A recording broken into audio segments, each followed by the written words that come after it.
कैसे बना विष्णु का सुदर्शन चक्र और शिव का त्रिशूल। देवताओं के शिल्पकार विश्वकर्मा की एक कन्या थी, नाम था संज्ञा। विश्वकर्मा ने उसका विवाह सूर्यदेव से कर दिया। सूर्यदेव और संज्ञा के 3 संतान हुई, वैवस्वत, यमुना और यमदेव। उनका वैवाहिक जीवन वैसे तो सुखमय था, किंतु संज्ञा से सूर्य का कठोर ताप और तेज सहन नहीं होता था। संज्ञा ने बहुत प्रयास किया, किंतु वह अधिक देर तक सूर्य के निकट नहीं रह पाती थी। यहाँ तक कि संज्ञा की त्वचा भी काली पड़ने लगी थी। एक दिन संज्ञा के संयम का बांध टूट गया।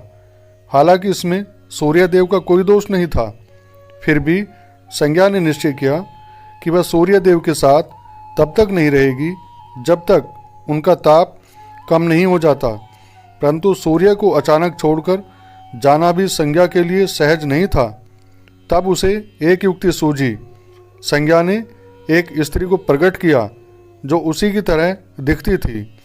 संज्ञा की प्रतिछाया होने के कारण संज्ञा ने उसका नाम भी छाया रखा।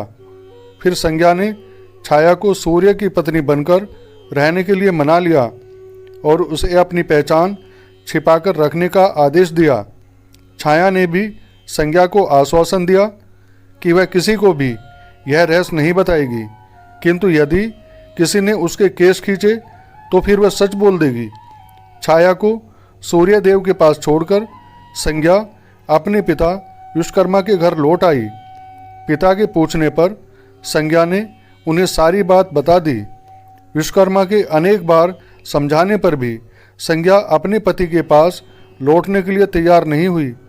इधर छाया सूर्य की पत्नी बनकर रहने लगी। यहाँ तक कि सूर्य से छाया ने ताप्ती नामक पुत्री और सार्वणी एवं शनि नाम के 2 पुत्रों को भी जन्म दिया। छाया की अपनी संतान हो गई तो उसका लगाव संज्ञा के बच्चों के प्रति कम होने लगा। समस्त संसार को प्रकाशित करने वाले सूर्यदेव से भला क्या छुप सकता था। सूर्यदेव को संदेह हो गया तो एक दिन उन्होंने पूछताछ की। छाया ने असल बात छुपाने का बहुत प्रयास किया। फिर सूर्यदेव को क्रोध आ गया और उन्होंने छाया के केश पकड़ लिए। तभी संज्ञा ने सूर्यदेव को सारी बात सच सच बता दी। संज्ञा ने जो किया उसे सुनकर सूर्य को दुख हुआ और क्रोध भी आया। वह तुरंत विश्वकर्मा के पास पहुँचे।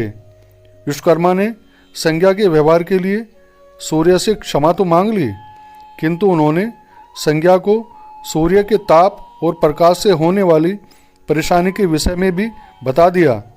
तब जाकर सूर्यदेव को एहसास हुआ कि उनके तेज प्रकाश और ताप के कारण उनकी पत्नी संज्ञा के लिए उनके साथ रहना कठिन हो गया था। परंतु अपने ताप को कम करना सूर्य के वश में नहीं था। उन्होंने विश्वकर्मा से ही इस समस्या का हल निकालने का अनुरोध किया। मैं छाया के साथ नहीं अपितु संज्ञा के साथ रहना चाहता हूँ। आप ही बताइए कि मुझे क्या करना चाहिए। सूर्यदेव ने पूछा। इस पर विश्वकर्मा ने सूर्य से कहा, यह आपके अत्यधिक तेज और ताप का परिणाम है। मैं आपके तेज का कुछ अंश काटकर अलग कर देता हूँ। चमक और ताप में कमी आ जाएगी तो संज्ञा की परेशानी भी हल हो जाएगी। सूर्य ने विश्वकर्मा की बात मान ली। सूर्य की मूल आभा को विश्वकर्मा ने कम कर दिया। इससे तुरंत ही सूर्य का ताप कम हो गया। सूर्य का बदला हुआ स्वरूप देखकर संज्ञा को बहुत राहत मिली और वह फिर से उनके संग रहने के लिए मान गई। ऐसा करने से सूर्य द्वारा संसार को दिए जा रहे प्रकाश और ताप पर भी विशेष प्रभाव नहीं पड़ा। विश्वकर्मा के सामने अब यह प्रश्न था कि सूर्य के तेज का जो अंश उन्होंने काटकर अलग किया था उसका क्या उपयोग किया जाए। तब काफ़ी विचार विमर्श करने के उपरांत विश्वकर्मा ने सूर्य के अतिरिक्त स्वर्णिम तेज से 3 दिव्य वस्तुओं का निर्माण किया। सुदर्शन चक्र, पुष्पक विमान और त्रिशूल। पुष्पक विमान विश्वानंदन कुबेर को मिला और त्रिशूल को भगवान शिव ने धारण कर लिया। सुदर्शन चक्र को धारण करने का अधिकार भगवान विष्णु को प्राप्त हुआ। इस प्रकार संज्ञा का कष्ट दूर करने हेतु सूर्यदेव के अतिरिक्त तेज से सृष्टि के 3 दिव्य वस्तुओं का निर्माण संभव हो पाया। जय श्री राधे कृष्णा।